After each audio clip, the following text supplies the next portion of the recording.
하나님 말씀은 사도행전 22장 6절부터 11절까지 봉독하겠습니다.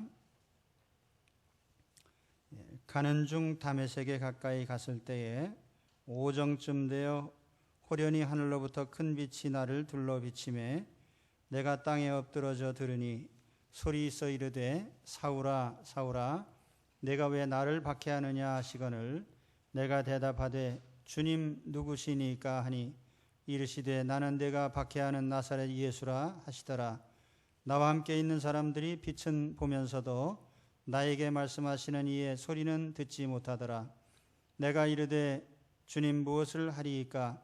주께서 이르시되 일어나 다메섹으로 들어가라.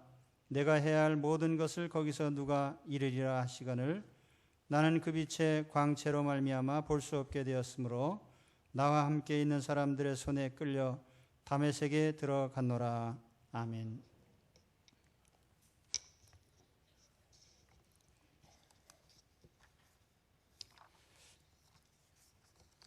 사울을 부르신 주님의 부르심에 대해서 말씀을 드리겠습니다.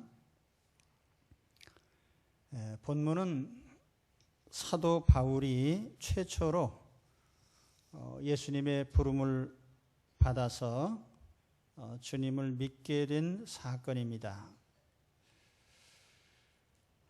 여기 부르심이라는 표현을 쓴 것은 우리가 예수 그리스도를 구주로 믿게 된 것이 나의 종교적 선택이나 어떤 결단의 결과가 아니라 하나님께서 나를 부르신 부르심의 결과라는 것을 말씀을 드립니다. 이것을 우리가 교리적인 말로 하면 예정 혹은 선택 혹은 부르심 이런 표현을 사용합니다. 하나님이 우리를 택하시고 부르셨다고 하는 사실은 구약 성경과 신약에 풍부하게 언급이 된 내용입니다. 여호와께서 내 열조를 사랑하신 고로 그 후손 너를 택하시고 큰 권능으로 친히 인도하여 애굽에서 나오게 하시며, 이게 하나님의 말씀이 많이 있습니다. 누가 하나님의 택하신 자들을 송사하리요 의롭다 하시는 이는 하나님이시니 곧 창세전에 그리스도 안에서 우리를 택하사 우리로 사랑 안에서 그 앞에 거룩하고 흠이 없게 하시려고 그 기쁘신 뜻대로 우리를 예정하사 예수 그리스도로 말미암아 자기의 아들들이 되게 하셨으니, 하나님은 어떤 사람을 선택하시고 택한 사람을 부르십니다. 이 부르시는 시기는 사람마다 다릅니다. 어떤 사람은 모태에서 부름을 받습니다. 어떤 사람은 유년기에 또는 청년기에, 장년기에, 노년기에, 또 어떤 사람은 세상을 떠나기 직전에 부름을 받습니다. 부르시는 방법도 여러 가지죠. 어떤 사람은 사색 중에 깨닫고 부름을 받습니다. 또 어떤 사람은 실패와 좌절 가운데서 부름을 받습니다. 그러니까 하면 어떤 사람은 자녀들을 통해서 또 친구를 통해서 또는 불의의 사고나 재난을 통해서도 부름을 받습니다. 물론 하나님을 대적하고 적그리스도, 그리스도를 대적하는 자라고 해서 부름에서 제외되지 않습니다. 또 세상에서 나쁜 짓을 하고 죄를 많이 지었다고 해서 부르심에서 제외되지 않습니다. 모든 경우에 하나님은 택하시고 임의로 부르십니다. 오늘 말씀은 바울이 부름받는 장면입니다. 바울은 본래 기독교에 추호도 호감이 없던 사람이며 그는 반기독교적인 예수 그리스도를 믿는 사람들을 붙잡아 죽이려고 쫓아다니던 반기독교의 선봉장이었습니다. 이 반기독교적인 사람도 두 종류로 구분할 수가 있습니다. 첫째는 무식한 반대자입니다. 덮어놓고 반대하는 사람이죠. 따지지 않고 그냥 무조건 반대하는 사람이에요. 그 다음에 두 번째는 유식한 반대자입니다. 논리적으로 기독교를 반박하고 이런 사람들이 있어요. 저도 거리에서 그런 사람을 만난 적이 있습니다. 뭐 서양의 역사를 들먹이면서 기독교의 오류를 지적하고 반박을 하고 소위 말하는 식자층에 속하는 반대자들인데 상당히 논리적이죠. 바울은 두 번째 부류에 속한 사람이에요. 그는 유대 사회에서는 가장 많이 배운 사람이고 또 가문이 좋은 사람이고 태어날 때부터 로마 시민권자인 신분도 괜찮은 사람이에요. 그런데 하나님이 바울을 부르실 때 그러면 논리적으로 부르셨는가? 아니면 무식하게 부르셨는가? 한마디로 바울은 무식하게 부름을 받았어요. 세상에서 유식한 사람이라고 해서 논리적으로 복음을 전달받는 것은 아닙니다. 오늘 바울이 전도받은 사건 보다 더 구체적으로 보면은 이제 오늘 말씀에 있듯이 이 사울은 살기 등등해서 다메섹으로 가고 있었습니다. 이 다메섹은 시리아의 수도인 다마스커스를 일으킨 말이에요. 당시에 다마스커스는 그 중동 지역에서 아주 크고 또 대단히 중요한 도시였습니다. 예루살렘에서 많은 그리스도인들이 박해를 당하고 사방으로 흩어졌는데 그 흩어진 사람들 가운데 많은 숫자가 다마스커스로 이주를 했어요. 그러니까 사울이 다마스커스로 간 이유는 그곳에 있는 흩어진 그리스도인들을 붙잡으러 간 것입니다. 그런데 이 다마스커스에 거의 다가갔을 때에 시간은 정오쯤이 되었습니다. 머리 위로 눈부신 태양이 쨍쨍 내리쬐습니다. 이 중동 지방의 정오의 태양은 살인적입니다. 대단히 뜨겁고 눈을 뜰 수 없을 정도로 눈부신 그런 태양인데 그 태양보다 더 강렬한 빛이 사울 앞에 나타났습니다. 6절의 말씀은 가는 중 다메섹에 가까이 갔을 때에 오정쯤 되어 호련히 하늘로부터 큰 빛이 나를 둘러 비치매. 사울은 땅에 엎드러졌습니다. 그때 음성이 들려왔어요. 들으니 소리 있어 이르되 사울아 사울아 내가 왜 나를 박해하느냐. 내가 대답하되 주님 누구시니까 하니 이르시되 나는 내가 박해하는 나사렛 예수라. 예수라는 이름이 많이 있는데 그중에 나사렛 예수라는 이 예수는 바로 예루살렘에서 십자가에 못 박혀 죽었다가 살아난 그 예수님이십니다. 그 예수가 사울 앞에 나타나신 거예요. 여기서 사도 바울이 알리려고 한 것은 자신이 주님을 직접 만났다는 이 사실입니다. 자기 앞에 있는 사람들은 유대인들이고 구약 성경을 잘 아는 사람들이에요. 그들은 크리스찬들이 예수님을 전하는 것 때문에 노기등등해 있었습니다. 그래서 사울은 그 청중들을 향해서 오히려 논리적으로 설득하기 전에 직설적으로 내가 예수님을 만났다. 예수님이 내 앞에 나타나는데 불가항력적으로 나는 주님을 배웠고 그분의 부르심에 의해서 나는 우리 예수님을 믿게 되었다. 이 사실을 알리려고 한 겁니다. 오늘 여기 계신 분들 중에 특별한 부름을 받은 분들이 있을 겁니다.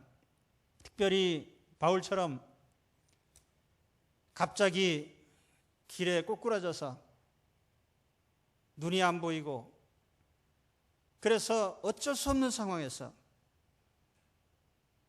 우리 하나님의 부르심의 음성을 들은 사람들이 있어요. 어떤 사람들은 사업을 하다가 망해서 또는 어떤 사람들은 불의의 사고를 당해서 또 어떤 사람들은 인간관계의 아픔 속에서 이런 여러 가지 엎드러진 상황에서 우리 주님의 부르심을 접하게 된 것입니다. 오늘도 혹시 우리 가운데 이와 같이 전혀 예상치 않게 엎드러진 사람이 있다면 주님의 손길을 붙잡으시기를 바랍니다. 그리고 다음 장면에 보면은 이 사울을 부르신 주님의 음성은 오직 사울만 들었어요. 나와 함께 있는 사람들이 빛은 보면서도 나더러 말하시는 이의 소리는 듣지 못하더라. 이 장면은 매우 이상한 장면이죠. 여러 사람이 한자리에 있었어요. 밝은 빛도 같이 봤습니다. 울려오는 소리도 같이 들었어요. 사운드를 들은 것이죠. 그러나 그 가운데 담긴 메시지는 오직 사울만 들었습니다. 그래서 우리 예수님과 사울 사이에 오간 대화의 내용은 두 예수님과 사울 사이에서만 주고받은 대화이고, 곁에 있던 모든 사람들은 전혀 그 내용을 알아듣지 못했습니다. 하나님은 오직 사울만 부르셨습니다. 이것을 우리 교리적인 말로 하면 내적인 부르심이다, 이렇게 얘기를 합니다. 내적인 부르심. 모든 사람이 같은 장소에서 복음을 듣지만 모든 사람이 다 예수님을 구주로 영접하지는 않습니다. 극소수의 사람들이 예수님을 영접합니다. 이것이 바로 내적 부르심의 결과입니다. 하나님의 부르심은 개별적이고 영적입니다. 그래서 이것을 내적인 부르심이라고 합니다. 육신의 음성이 아닙니다. 영적인 마음에 들려오는 영적인 소리입니다. 그래서 어떤 사람은 마음이 열려서 예수님을 구주로 영접하고 믿게 되고, 어떤 사람은 겉으로 나타난 현상만 목격하고 마음은 열리지 않아서 예수님을 믿지 않습니다. 이러한 하나님의 내적인 부르심에 대해서 마태복음 22장 14절에 우리 예수님께서 이런 말씀을 하셨어요. 청함을 받은 자는 많되 택함을 입은 자는 적으니라. 오늘날에도 많은 사람들이 복음의 초청을 받습니다. 그리고 전도를 받습니다. 그렇지만 마음을 열고 예수님을 구주로 영접하는 사람들은 극히 소수에 불과합니다. 그럼 우리가 이러한 내적 부르심을 어떻게 알 수 있겠습니까? 주님이 나를 부르시는 그 음성이 우리 육신의 귀에 소리로 들려와야 될까요? 제가 전에 만난 분 가운데 그런 분이 있어요. 가만히 앉아있으면 하나님이 자기 귀에다 자꾸 말씀하셔서 자기가 노트에 받아 적는다고 그러는데 그거 좀 이상한 사람이죠. 오늘 여러분 가운데 육신의 귀에 무슨 소리가 들리면 그 이상한 사람이에요. 하나님의 음성은 마음에 들려야 되고 영혼의 깨달음으로 다가와야 됩니다. 저는 이러한 순간을 경험한 적이 있습니다. 저는 대학 다닐 때 캠퍼스 안에서 전도하는 사람들이 와서 전도를 한 적이 있었는데, 우리 친구들과 같이 어울려 있는 자리에 전도하는 사람이 용감하게 와가지고 전도를 했는데, 전도하는 동안에 한 사람 두 사람 다 도망가고요. 마지막은 나는 그래도 참 상대편을 배려하는 사람이라 그래도 나까지 도망가면 어떻게 해. 그 앉아서 있었는데 기회를 엿보다가 기도하는 사이에 도망갔어요. 그러니까 다 도망간 거죠, 결과적으로. 근데 그때는 복음을 전하고 그래도 내가 그 내용에 수긍이 안 가는 거죠. 이 지금 무슨 소리 하는 건가? 그러다가 제가 부름을 받은 후에는 교회 생활을 하는 가운데 어느 순간인가 하나도 믿어지지 않던 성경의 말씀들이 마음에 와 닿기 시작하면서 열려지기 시작했어요. 창조주 하나님이 계시구나. 이거는 부정할 수 없는 사실이다. 이 자연계나 인간의 역사에 있어서 풀리지 않는 모든 의문들은요, 하나님을 인정하면 단번에 다 해결되게 되어 있어요. 우리가 어떤 물리학적인 또는 화학적인 아니면 세상의 모든 자연의 이치들 가운데 난해한 것들이요, 풀리지 않은 것 있으면은 하나님을 인정하시면 다 해결이 됩니다. 이게 우연히 돌아가는 세상일까? 진화론이라고 하는 생물학적인 그 이론이 20세기의 과학계에서는 아주 혁명적인 사건으로 받아들여집니다. 그래서 사실은 진화론의 치명적인 약점이 뭐냐면은 그 진화가 왜 진화가 되느냐라고 물었을 때 거기에 필연적인 결과를 내놓지 못하고 그 우연히 그렇게 된다. 우연히 무생물에서 생물이 되고 우연히 하등동물에서 고등동물이 되고 우연히 종이 변화되고 그 우연은 과학적인 논리가 아닙니다. 이 세상에 존재하는 모든 것들이 하늘의 천체들이 왜 저게 일사불란하게 자기 위치를 지키면서 궤도를 돌고 있을까? 아니면 우리의 계절적인 변화나 이 태양계의 많은 행성 가운데 유독 지구에만 생명으로 가득 차 있는 이것이 우연일까? 이거를 과학적으로 설명하려고 하면은 설명이 안 돼요. 그러나 하나님을 인정하면 다 됩니다. 인간의 역사의 흐름, 성경을 보시면은 다 해답이 들어있어요. 그래서 저는 어느 순간인가 창조주 하나님이 계시구나. 그러면 내가 하나님을 인정하지 않았던 것은 얼마나 큰 잘못인가. 내가 하나님 앞에 허물이 많은 사람이구나. 내가 하나님의 뜻을 거스리고 산 것이 이게 얼마나 잘못된 것인가. 이 씻을 수 없는 죄를 위해서 하나님께서 인간의 모습으로 오셔서 우리의 죄를 대신하여 십자가에서 죽으셨구나. 그래서 나는 어느 순간에 마음을 열고 예수님을 영접했어요. 예수님, 내가 예수님을 구주로 믿습니다. 내 마음에 오셔서 내 인생의 주인이 되시고 앞으로 내 인생을 다스려 주십시오. 할렐루야. 이 결단이 있게 되는 거예요. 내적 부름을 받은 사람이에요. 이런 결심을 하게 되는 것입니다. 내적 부름을 받은 사람은 자기 자신이 누구인지 다시 영의 눈을 뜨고 보게 됩니다. 내적 부름을 받은 사람은 자기 자신이 하나님 앞에 얼마나 비천한 죄인인지 깨닫게 됩니다. 예수님의 속죄가 얼마나 필요한지를 알게 됩니다. 그래서 마침내는 예수님을 구주로 믿고 영접합니다.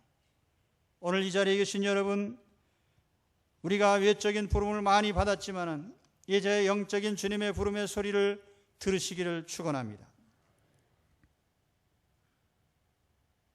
그 다음에 사울은 우리 주님 앞에 엎드러져서 새로운 직분의 소명을 받습니다. 이 하나님의 부르심에는 두 가지가 있어요. 첫째는 우리의 구원을 위한 부르심이 있죠. 하나님의 자녀로 삼기 위해서 부르시는 부르심을 우리가 구원의 소명이라고 합니다. 그러나 우리를 단순히 하나님 자녀로 만드시는 데 끝내는 것이 아니라 우리에게 새로운 직분을 주셔서 우리로 하여금 새로운 인생을 살게 하시는데 그 직분을 맡기기 위해서 부르시는 것을 우리가 직분의 소명이라고 합니다. 사울은 주님 앞에 엎드려졌을 때 질문을 하죠. 10절 상반절에 보면은 내가 가로되 주여 무엇을 하리이까?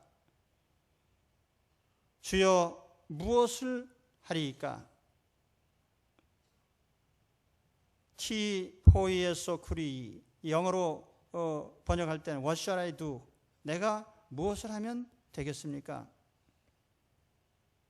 이것은 사울의 입장에서는 참 특이한 질문이죠. 사울은 똑똑한 사람이에요. 무엇을 할지를 모르는 사람이 아니에요. 지금까지 부지런히 바쁘게 일을 한 사람이에요.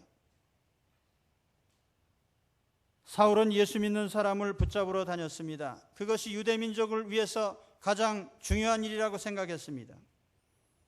그러나 하나님이 보실 때 그것은 쓸데없는 일이었어요. 우리가 인간 역사에서 보면은 우리 인간적 판단으로 중요하다고 여기는 것들이 있습니다.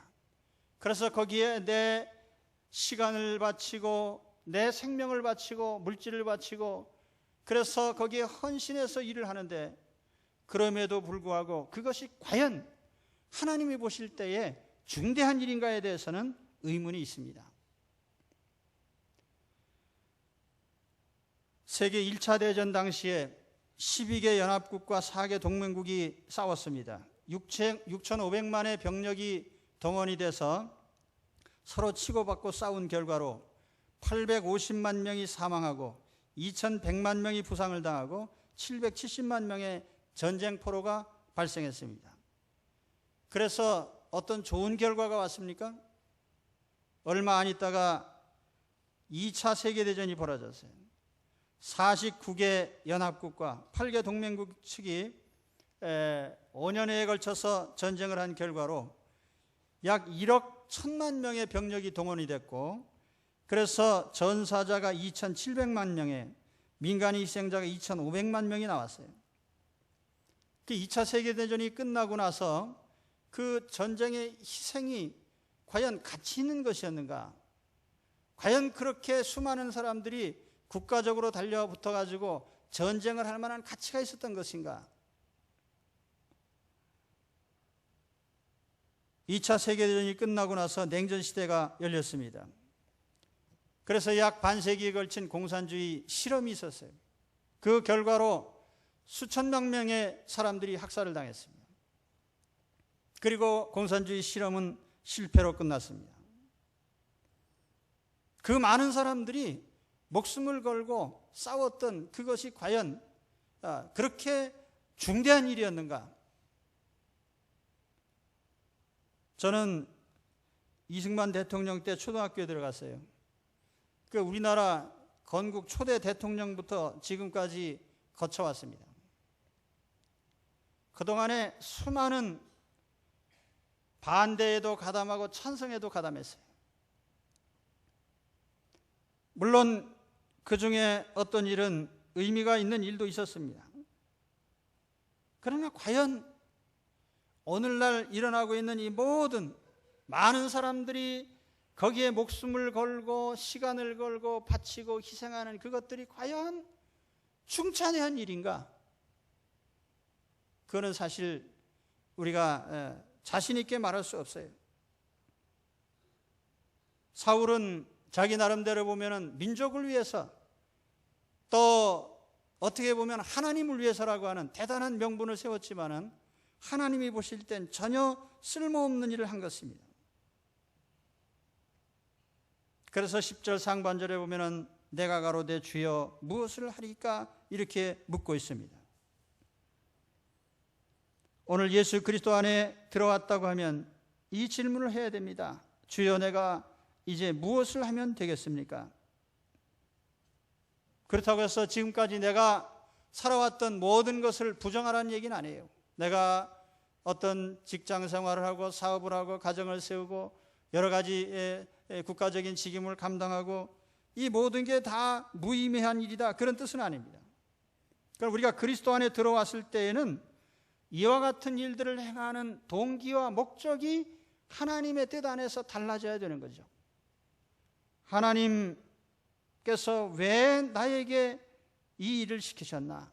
하나님이 왜 나에게 결혼을 시키셨나? 하나님이 왜 나에게 자식을 낳게 하셨나? 하나님이 왜 나에게 교회의 직분을 주시고 왜 사회적 직분을 주셨는가? 여기에 대해서 하나님 앞에 다시 한번 질문하고 하나님이 원하시는 방향으로 우리의 그 일의 방향을 결정해야 되는 겁니다. 내가 무엇을 위해 헌신할 것인가? 주님은 사울에게 말씀하셨어요. 10절 하반절에 보면 주께서 가라사대 일어나 다메섹으로 들어가라. 정한 바 너희 행할 것을 거기서 누가 이르리라 하시거늘. 우리가 예수님을 믿기 전에 가졌던 인생의 꿈들이 있습니다. 그러나 우리 예수 그리스도 안에 부름을 받았다고 하면 우리는 다시 한번 하나님 앞에서 자신의 삶에 대한 돌이켜보는, 그래서 내가 과연 어떻게 살아야 될 것인지, 어떤 일에 헌신을 해야 될 것인지를 생각해 봐야 됩니다. 저는 대학에 들어갈 때 소박한 꿈이 있었어요. 그 당시에는 반듯한 직장이 많지 않아서요. 저는 어린 시절에 피난민에 섞여서 어려운 생활을 겪었습니다. 많이 또 이사를 다녔어요. 그래서 내가 대학을 졸업하면은 오로지 그저 평탄한 직장을 택해서 그저 남의 눈에 띄지 않게 먹고 사는 것이었어요. 그러니까 제가 가지고 있는 이런 사고방식이 이게 유전적인 것 같습니다. 그러니까 우리 아이들도 보면은 꿈이 뭐냐 그러면 남의 눈에 띄지 않고 사는 것이다. 제가 부득이 제가 이 많은 사람 눈앞에 띄게 살고 있지만은요. 그래서 제가 여전히 눈에 띄는 걸 싫어합니다. 게다가 우리 교회에 무슨 광고지나 이런데 제 얼굴이 들어가는 걸 아주 싫어해요. 그래서 우리 노회에도 어쩔 수 없이 제가 주소록에 거기에 다 이렇게 올리긴 하는데 그건 어쩔 수가 없는 것이고, 조만간에 제가 전화번호 다 바꿀 거예요.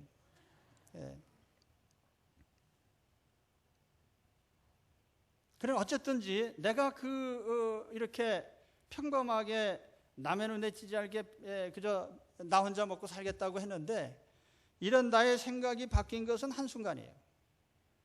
제가 갑자기 내 자신이 참 중대한 병에 걸려 있는 것을 확인하고 또 좌절을 겪으면서요. 참 이게 병이라는 것이 빨리 회복이 되고 나으면은 그 괜찮지만 빨리 낫지도 않고 이게 좀 심해지고 그래서 이게 난 또 죽는가 보다 이런 생각을 하니까 모든 것을 다시 생각하게 되는 거예요. 우리가 멀쩡할 때는요 공부가 그렇게 중요한 것 같은데 사람이 다 죽게 생기면요 공부가 그렇게 중요한 거 아니에요. 여기 우리 중고등학생들이 공부 너무 열심히 하지 마세요. 그 공부가 그렇게 죽도록 해야 될 게 아니에요. 그게 인생에는 공부보다 중요한 게 훨씬 많아요. 그러니까 부모님이 뭐라고 하시든지 공부하지 마시기 바랍니다. 그리고 요즘 사람들 보면은 인생을 아주 치열하게 살아가는, 그래서 뭐 적극적으로 살지 않으면은 뭐 낙오자가 된다. 그래서 아주 그냥 치열하게 살아가라고 하는 이것이 현대인들을 향한 무수한 금원이 되고 있습니다. 그러나 저는 그렇게 생각지 않아요. 여러분 한번 죽음에 직면해 보세요. 그렇게 꼭 치열하게 살아갈 필요가 있는가? 어떻게 살아도 삽니다. 그러니까 그저 살아있다는 것 자체가 소중한 것이지 우리가 그렇게 바둥바둥 살아갈 필요가 없는 거죠. 어쨌든 저는 그런 절망적인 상황에 있다 보니까 내가 앞으로 한 1년이나 2년 더 살면 어떻게 살 건가 이런저런 생각을 해보는데 하나님께서 그래도 네가 남은 인생이 얼마가 됐든지 하나님 뜻대로 살아야지. 그래서 제가 정말 그때 하나님이 기뻐하시는 결단을 내렸어요. 하나님 내 남은 생애를 하나님께 드리겠습니다. 그리고 만일 하나님께서 생명을 다시 더 연장해 주신다면 저는 하나님께 완전히 드리겠습니다. 그래서 제가 그때 구약 성경의 히스기야 왕을 보면서 히스기야가 병들어서 죽게 되었을 때 하나님 앞에 기도했고 생명을 15년을 연장받았어요. 저는 그때 히스기야를 무척 부러워했습니다. 15년이나 더 살았구만. 저는 20대에 생명 연장을 받아서 지금 15년 히스기야 나이 다 지나갔고 지금은 여분으로 살고 있기 때문에 그 남은 생애에 대해서 큰 미련이 없습니다. 그러나 내가 하나님을 위해서 또 하나님이 기뻐하시는 영적인 일을 위해서 나 혼자 눈에 안 띄게 사는 것이 아니라 하나님이 원하시는 영혼들을 불러내기 위해서 생애를 바쳐라라고 할 때에 그것에 제 삶을 바치게 되는 것을 항상 영광으로 생각합니다. 오늘 말씀 중에 보면은 특이한 장면이요. 사울이 예수님을 봤을 때 눈이 멀었어요. 앞을 볼 수 없게 됐습니다. 사흘 동안을 음식을 먹지 못하고 눈이 멀어서 못 보다가 그 후에 하나님께서 기도를 해주셔서 하나님께서 그 아나니아라는 주의 종을 통해서 기도받게 하시고 눈을 떴습니다. 눈이 감겼다가 눈이 떠졌어요. 이건 뭐를 의미하냐면은 내가 그리스도 안에 있지 않을 때, 내가 하나님의 품 안에 들어오지 않았을 때 가지고 있던 세상적인 안목을 뽑아버리고 하나님이 주신 새 눈을 집어넣은 것입니다. 다시 말하면 새로운 인생의 안목을 가지게 된 거예요. 이제 우리는 예수 그리스도 안에서 옛날 눈을 뽑아버려야 됩니다. 그래서 하나님을 알지 못할 때 가지고 있던 모든 생각, 모든 가치관, 모든 인생관을 바꿔야 돼요. 내가 가지고 있던 생각, 사고방식, 국가관이나 물질관이나 가정관이나 혹은 학문이나 문화나 예술이나 모든 분야에 대해서 내가 가지고 있는 세상적인 시각을 뽑아버리고 이제 하나님께서 보시는 하나님의 시각으로 바꿔야 되는 것입니다. 새로운 인생을 사셔야 됩니다. 새로운 인생을 살면 새로운 안목을 가져야 돼요. 제가 이 현대 문명을 보면서 그런 생각을 많이 느낍니다. 사람들은 그냥 텔레비 화면만 바라보면서 거기에 나와서 움직이는 그 연예인들의 움직임, 여기에 그냥 홀딱 빠져가지고요. 정신이 다 나가 있어요. 인생에 뭐를 위해서 사는 것인지, 한순간의 웃음이 인생의 전부가 아니에요. 그래서 오늘 우리 하나님 품속에서 새로운 눈을 넣으시기를 바랍니다. 육신의 안목은 뽑아버리고 하나님의 신령한 눈을 갖게 되시기를 축원합니다. 오늘 사울의 부르심에 대해서 말씀드렸습니다. 그는 반기독교도였어요. 예수 믿는 사람 잡아서 죽이려고 쫓아다니는 사람인데 어느 날 갑자기 주님의 부름을 받았습니다. 그래서 주님의 사람이 되었고 주님의 일을 위해서 나머지 생애를 바치는 사도가 되었습니다. 그의 눈은 완전히 개조가 됐어요. 오늘 이것이 우리가 믿음 안에서의 변화입니다. 오늘 그리스도 안에서 이와 같은 놀라운 변화가 우리 삶 속에 일어나기를 축원합니다. 그래서 새로운 삶을 사십시오. 이전의 모든 생각이나 가치관 버리고 새로운 시각으로 사는 그런 새로운 삶이 되시기를 주의 이름으로 축원합니다. 기도하겠습니다.